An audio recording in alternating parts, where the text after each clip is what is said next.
Before the concept of the soul, something inward, we had only the gods, something outward, external, loud, and elemental. But then something happened. The thunder grew quieter. The gods stopped shouting at us from above and started whispering to us from within. I really believe this is one of humanity's greatest shifts, right alongside going from many gods to one. This concept of going from gods out there to gods in here, pivotal. And it's a really cool thing to see in history, this great divine migration. It happened across culture, across continents. The divine, the gods themselves moving from the mountains and the skies to the heart and the mind. So, whether or not you believe in the soul or not, whether or not it actually does exist, the very idea of it truly changed everything. Our idea of morality and consciousness and empathy and our selfhood itself. So today we're going to trace this turning point. We'll look back across history and myth and religion and philosophy and psychology. We'll look at ancient Egypt's Ka and Mesopotamia's Neshama. We'll look at the Greek psyche, the Hindu Atman, the African Ori, the Christian soul, and a few others scattered in between. And all along with one really simple question in mind. What does this turn inward say about what it means to be human? Why did we do this? When you see the progression of it in history, you see that it is a man-made construction. This concept evolved alongside us. So why? What did we get from it? How do we still utilize this today? What are the pros and cons? We're going to get into all of it. Thank you so much for being here. If you like these kinds of topics and what we're doing on the channel, would you please take a second to subscribe? And if it's really meaningful and you want to see it continue, would you consider joining the Patreon? We are growing surely and steadily here, so please continue to help in any way that you can. Let's begin at the beginning. Let's talk about a time before there was the concept of this internal device. Life before the soul. As far as we can tell in the records that we have, early humans did not separate body and spirit. Breath was life. It was really that simple. And I think that's a beautiful concept. And what I would like you guys to think about is this old versus this new idea, this dichotomy at play. Which would you prefer and why? If you were designing your own system, what would the reality look like? We can start in Mesopotamia, where so much of the origins of our species begin in terms of recorded history. And we have the concept of the neshama, simply meaning the breath of life. And that breath left with the last exhale of the living person. No immortal soul here, just borrowing vitality for a little bit. In indigenous Australian Dreamtime stories, life was simply a continuation of land and ancestors. You were part of a collective spirit, not a singular essence. In Mesoamerican beliefs, you actually have this three-soul concept. The Tonali, which is the animating heat, the Teyolia, the heart, or what might be closer to our version of the soul, and the Ihiyoro, the breath. Again, multiple souls tied to different body parts. No one single eternal self, which again might be a good working definition of the Western modern idea of the soul. In Shinto Japan, you have the kami, these spirits that can infuse everything. Rivers, stones, trees. Divinity was ambient, not internal. Just imagine that. For much of human history, for many of these people groups, there was no inner world. It's such a foreign concept to so many of us because, again, even if you don't believe in the soul or in any particular religion or monotheistic God concept, so many of us still have utilized and borrowed that language and secularized it to how we think about ourself, what is happening inside us, what our deep essence is. Even in psychology, that gives us the concept of psyches and ids and egos, etc. We have a whole internal life that, yes, there was still a version of that in these societies, but it's not connected. It's not the same way that we have it now. And I just think that's incredible to think about, that people lived their entire lives, all the same experiences, friendship and love and loss and death and searching for purpose and meaning and things like this, but under a totally different framework where consciousness was external and relational and cosmic, not psychological. But now I want to move into kind of culture by culture, some more specific examples, especially within the turn inward. Let's start with Egypt and the birth of this double concept that kind of lays the ground for what will become the concept of the soul.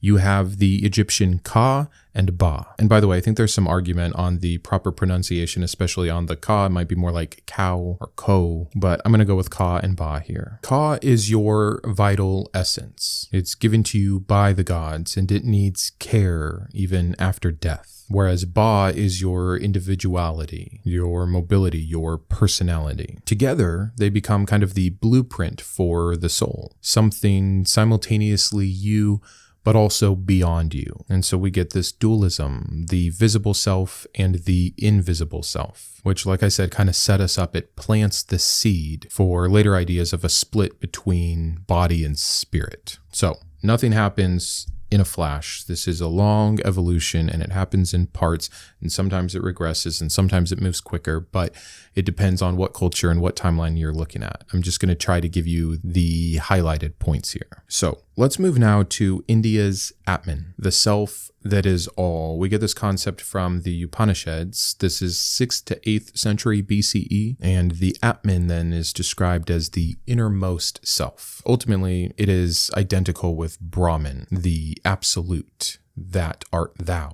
Instead of seeking gods in temples, seekers turned inward through meditation and silence and inquiry. And that truly is such a profound shift. I mean, think about that. Divinity became something you could find just by looking within yourself. It almost sounds blasphemous. And yet we're going to see that same shift even in the monotheistic religions as we move from Old Testament Hebrew into the New Testament with borrowed Greek concepts. We'll get to that here in just a second.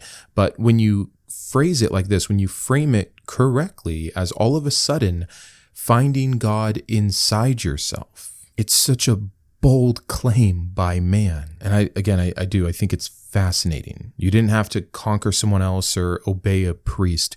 You could just sit, meditate, pray, observe, discover. And of course, we have these modern echoes. That's really the point that I'm making, is that regardless of how it all started with religious or mythological inference, it led to meditation, self-realization, therapy. It really is so cool to see. But let's get to Greece now, where so much of this foundational shift happened. In Homer's world, you had the psyche, which left the body at death, but it was more like a ghost than what we think of as a soul. But by Plato's time, it's taken on a whole new meaning. Still the psyche, but it became two important things: immortal and moral, the very seat of truth and reason. It's doing a lot of lifting here. And so Plato essentially makes introspection divine. Knowing yourself becomes the highest act of worship. And then Aristotle would kind of reframe it functionally speaking. The soul is what actually makes a living being alive. That is the difference maker. Think about software animating hardware. And man, we still have this very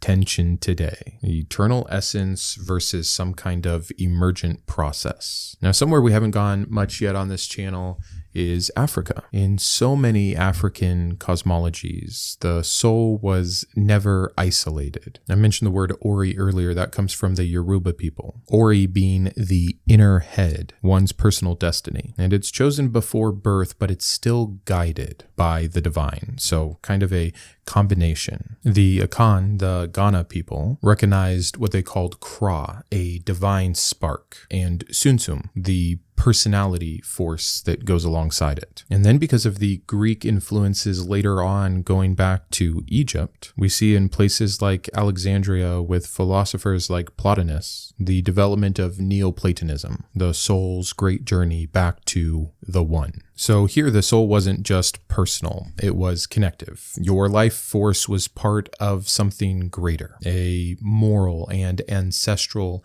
network, a web of spirit. But getting back to Judaism and Christianity, where really morality is entering the picture alongside the soul. What happens in Genesis? God breathes life into man. And I don't want to get too hung up on the different afterlife concepts between the Old and New Testament, the different belief systems about what death meant, but there's quite the evolution in place there. In the Old Testament, the main concept of an afterlife is Sheol, essentially deep, eternal sleep. Rest. There's no punishment or pleasure. It's just what is next, the after. But give it some time and some influence from the Babylonians and the Persians and then later the Greeks and Romans, and all of a sudden, by the time of Paul and Christianity really taking off, we have a completely different idea. A soul that now carries moral consequence, salvation, damnation, even the conscious itself, which can also be framed as the Holy Spirit, but that's also connected to the soul. There's a lot going on, and it's because Paul is getting a lot of influence, obviously, from his Greek training. He's kind of fusing the Greek psyche with the Hebrew nephesh. Now we have the immortal and accountable soul. And so this is kind of its own shift. The inner world became not just spiritual, but also ethical. And now that voice of conscience was divine surveillance. And I did want to touch on the Americas a bit, because again, just trying to get around the world here. And what I love about the Indigenous and the First Nations interpretations here is they offer, I think, a really interesting contrast. Let's start with the Lakota. You have the concept of the Nagi. This is the spirit that remains after death. And then you have the Ni, which is the breath of life. And both flow through all living things. The Maya conceived of Cha'oel, again, the life force that connected humans, plants, and the gods themselves in this living reciprocity. The Inca revered Kamak, the animating power giving each living being its purpose. I like these concepts because the soul isn't trapped within us,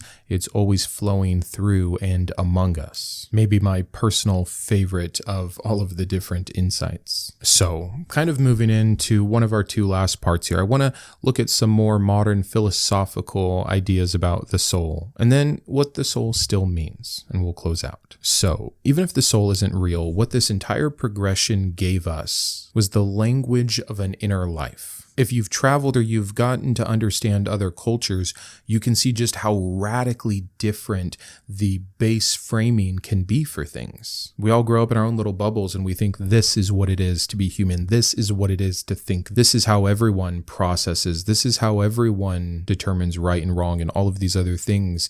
And you notice that no, that's not the case. Yes, there's a great common denominator of our species, but it has been acted out and thought about, and again, framed, for lack of a better term, in so many different ways, oftentimes even competing ways. But I think as man became more aware, even had the privilege of the free time and not looking for food or battling enemies to be able to contemplate things, we developed this new kind of terminology to reflect that inward look instead of just the external survival that may have mapped on to earlier mankind so much more. But getting back to this philosophical question of, is there an in here? We have a few different answers by some notable people. Descartes thought it was easiest just to split the world. He gives us thinking substance versus matter, more separating the mind and the body. And you'll see that a lot in modern and or secular shifts of the soul, where we still want this duality. We still recognize that here's a hand, but what is all this going on inside me? This other kind of being, this other sense of awareness, and those words like soul, spirit, or mind all kind of get interchangeable. Nietzsche just came out and flatly said, the soul is nothing more than superstition. Not to say he didn't replace it with depth psychology. William James, a great American pragmatist that even still was dealing with his own doubts and figuring out belief in general, just called it the stream of consciousness. Jung got very abstract with the concept. He said the soul is not inside us. We are living in the soul. Do with that whatever you will. And from a scientific perspective, neuroscience today maps experiences to brain states, reducing everything to simply our chemical processes. Yet, of course, meaning remains ineffable. This right here is the great tension between believers and those that would be agnostic or atheist. Believers can't possibly understand how everything that's happening, all this deep well of meaning, purpose, questioning, morality, can simply be from the brain itself. And materialists can't understand where else it would be. And of course, there's many people in between. This episode isn't so much to get into that, but just to recognize the condition of mankind and why so many religious and mythological traditions and even just spiritual or new age concepts have still been around and or invented, because we feel like there's something more there. We need special language. We need special ideas to best represent the special parts of ourselves. And so I don't personally care what you call it or how you think of it. What fascinates me is its utility. And so that's the last thing that we'll focus on in this episode. That even if there is nothing behind the light of our eyes, if that's not a window into something deeper, an indescribable part of us that is somehow connected to the divine, that there's still more there than you might think. We needed to carve out a place where our bodies could house the abstract concepts of morality and meaning, of emotion and imagination. I think it is a useful framing for the human experience. We created a place to think and to feel and to reflect. And while I'm fine calling that the brain, I'm also fine with the poetic metaphor of some real essence. The soul to me is simply our first metaphor of consciousness, of what it is to be at all. And so I want to leave you with these 5 concepts of what the soul can be and is for us and how we utilize the concept of it. And the first one is the soul as a map of the mind. The soul gave us the language for the unseen. Before we had all the psychological terms, we had a catch-all, soul, and it allowed us to talk about motives and desires and grief and loss and right and wrong. It was our first vocabulary for all our mental life. And it makes sense. So often we look down on this. It's old, it's wrong, it's based in myth and superstition. Nietzsche was so hard on it. But what else are people supposed to do before Freud and neurons? And you see it even how language has evolved. When we say someone has soul, we don't mean anymore that they're immortal. We mean they're deep. They have a lot going on in there, that something inside them feels more alive, more awake, more in tune, whatever it is. And so even by having the soul as a map of the mind, as nothing more than metaphor, it allows us to name a quality that science kind of can't. The aliveness of being. It's wonderful. Just because religion has abused it doesn't mean we need to not use it. The second framing I might give you is the soul as kind of a system for empathy. When we started to believe that every single person had a soul, that there was this thing that it was to be them specifically and individually, then that individuality became sacred. And it helped with this idea of human dignity and compassion and even equality. Now, again, I see this being misused so much in these debates about how we should treat people or how our justice system should work and things like this. You often appeal to a religious idea of, because they've been imbued with the breath of God, a soul,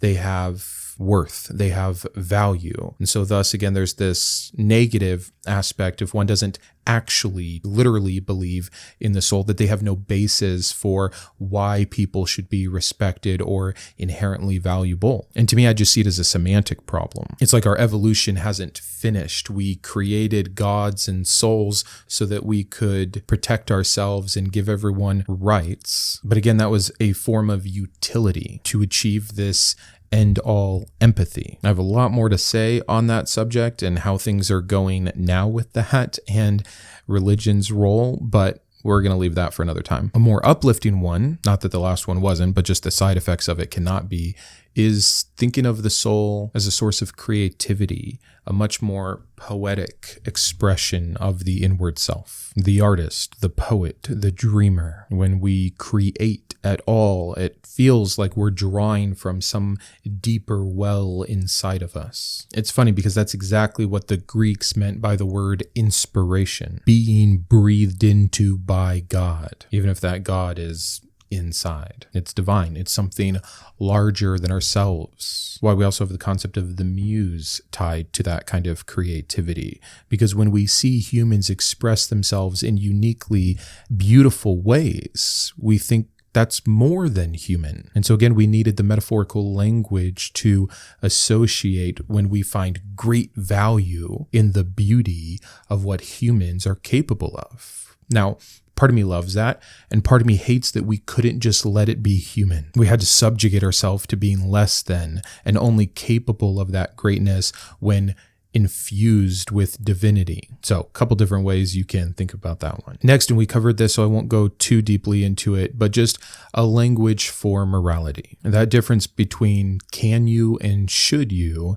has historically lied within the soul or related concepts to the soul. When we talk about integrity or guilt or shame or redemption or forgiveness, are kind of speaking in the tongue of the soul. These loaded words that tie to morality, just like creativity, have always seemingly needed to tie to something greater than just our mind, just our human processes. Not trying to bring up this example too much, but it fits so perfectly and you can't escape it when we're talking about the soul. But the difference between, again, the believer and the non-believer is so often, well, what are you grounding your morality in? The person who believes in the soul, in the divine, has an inbuilt answer. Thus, again, its utility of its evolutionary creation. The non-believer doesn't have that inbuilt language of the moral life to so easily answer. So on one hand, again, I see utility in utilizing the concept of a soul, and in another, I see it almost as a cop-out. But the last symbol of the soul here, I think, is one we can all agree on, which is that of mystery. The soul, at its best, reminds us that we don't know everything, that perhaps we can't know everything. And also then that not everything meaningful has to be able to be measured. In a way, it protects the mystery of being. It allows for the poetry of life. It is the counter to the human's need to discover and define all the time. What if there's something we can't? That doesn't make it supernatural. That doesn't make it actually above us. It just reserves the right to not have to reduce everything that is human into some binary code. The sheer experience of existing will always, I think, even if we do eventually map every single emotion to a particular brain state or neuronic firing. Is neuronic a word? Firing of a neuron. Will we ever be able to actually answer all of life's greatest mysteries? No. And so that is where the soul lives. That is the purpose of allowing this kind of esoteric abstraction. That's what the soul has always pointed to. Not proof of heaven, but awe that we even get to ask these kinds of questions in the first place. Let's just end by saying, whether or not you literally believe in the soul, I hope that you can find value in understanding just briefly the history of thought that has led to its emergence as a concept, its interpretation in all of the different displays that we covered, its utility as a sort of gap filler, the ideas that it allowed us to pursue, because again, the invention of the soul was humanity's way of discovering its own depth. It's a mirror for ourselves, and I think that's plenty sacred. So thank you so much for being here. I'll see you Saturday with another one. And until then, keep sharing. Our Blaze tier patrons get a special call out at the end of each video. So thank you to D. Cox, Dark Side of Delight Productions, and James Geider. Also, our Flame tier is up to 5 people. It's a brand new channel, and so your early support means so much. All other supporters are Ember Tier and are listed in the description of each video. Truly, thank you to each and every one of you for helping me to share this fire.